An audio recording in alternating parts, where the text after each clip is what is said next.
નમસ્કાર મિત્રો, જય હિન્દ, જય ભારત. તો મિત્રો આજે આપણે જવાનું છે રાધનપુર પોલીસ લાઇન.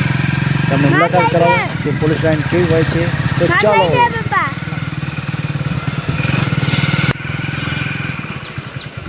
તો મિત્રો આપણે જઈ રહ્યા છીએ હવે રાધનપુર પોલીસ લાઇન. ત્યાં જઈ અને તમને સંપૂર્ણ મુલાકાત કરાવું.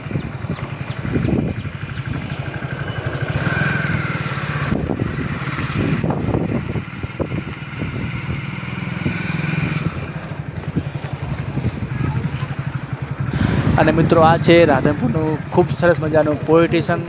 અને અમે જઈ રહ્યા છીએ પોલીસ લાઇન, જ્યાં અમારા મોટા ભાઈ રહ્યા છે. તો ચાલો રાધનપુર પોલીસ લાઇન. અને ખૂબ જ સરસ મજાની પોલીસ લાઇન છે અને ખૂબ જ વિશાળ અને અદ્યતન સુવિધાવાળી પોલીસ લાઇન છે. મિત્રો આપણે ત્યાં જવાનું છે અને સંપૂર્ણ માહિતી હું તમને આપીશ. મિત્રો અહીંયા કને બાજુમાં કોર્ટ પણ છે, તાલુકા પંચાયત પણ બાજુમાં છે. અને મિત્રો આ છે સરકારી ક્વાર્ટર. તો અમે જઈ રહ્યા છીએ હવે રાધનપુર પોલીસ લાઇન. મિત્રો ખરેખર પોલીસ લાઇનની બહાર જ અંબેમાનું મંદિર આવેલું છે, જે ખૂબ જ સુંદર અને રમણીય છે. તો જય અંબેમાં. અને મિત્રો આ છે સરસ મજાની રાધનપુરની પોલીસ લાઇન. મિત્રો અહીંયા કને બાળકોને રમવા માટે સરસ મજાના નાના નાના બગીચા, ગાર્ડન છે, હેંચકા છે, લપસણી છે, બધી સુવિધા અહીંયા કને છે. અને મિત્રો વિશાળ પાર્કિંગ અને એકદમ ક્લીન રાધનપુરની પોલીસ લાઇન છે. અને મિત્રો આ છે સરકારી ક્વાર્ટર. તો અને સામે પણ સરકારી ક્વાર્ટર છે. ખૂબ જ વિશાળ પોલીસ લાઇન છે. તો આપણે હવે જઈશું તો પોલીસ લાઇન યાની કે અમે આવી ગયા છે રાધનપુર ક્વાર્ટર. ઉપર જઈ રહ્યા છીએ અમે, કારણ કે બીજા માળે મારા ભાઈનું ઘર છે અને સાથે અમારા સરપંચજી ભેગા છે.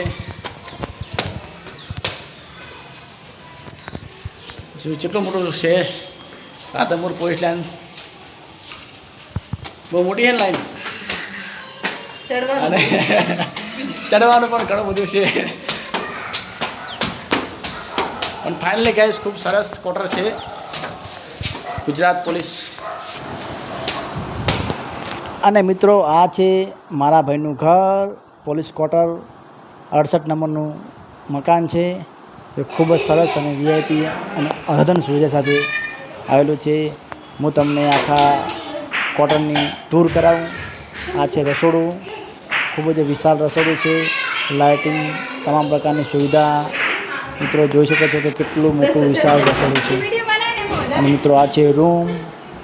અને મિત્રો ખરેખર ખૂબ સરસ મજાનો રૂમ છે. તમે મોટી ફેમિલી હોય તો કોઈ તકલીફ પડશે નહીં એવા મોટા રૂમ આવેલા છે. અને એ ખૂબ જ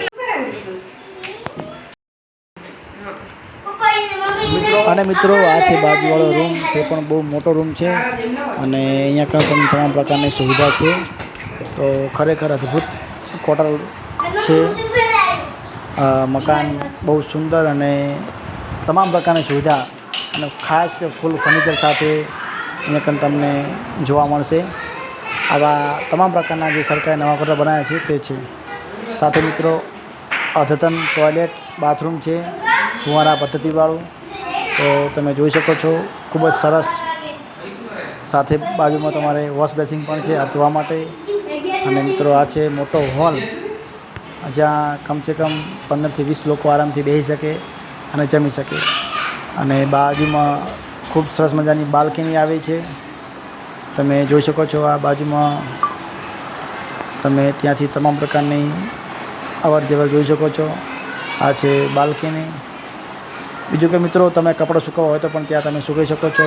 ખાટલા મૂકવા હોય, આના હવા ઉજાસવાળું ક્વાર્ટર છે.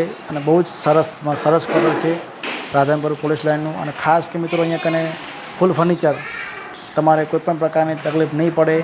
તો અદ્ભુત પોલીસ લાઇન હતી. અને મિત્રો તમામ પ્રકારનું ફૂલ ફર્નિચર સાથે આ રસોડું છે. રસોડામાં પણ ફૂલ ફર્નિચર સેટઅપ કરેલો છે. તો મિત્રો ખરેખર વિડીયો ગમે હોય તો લાઈક કરજો, શેર કરજો અને સબસ્ક્રાઈબ કરજો. અને ખાસ કે મિત્રો રાધનપુર ગુજરાત સરકાર દ્વારા, ગુજરાત પોલીસ વિભાગ દ્વારા આવા નવા ક્વાર્ટર બનાવ્યા છે. કેને આવા ક્વાર્ટર મળે છે તો મને કોમેન્ટ કરજો. અને ફરીથી મળીશું આપણે આવા જ અવનવા વિડીયોની અંદર. ત્યાં સુધી આવજો. જય હિન્દ, જય ભારત. મિત્રો ખાસ સબસ્ક્રાઈબ કરતા રહેજો. Like share subscribe grow with trowel.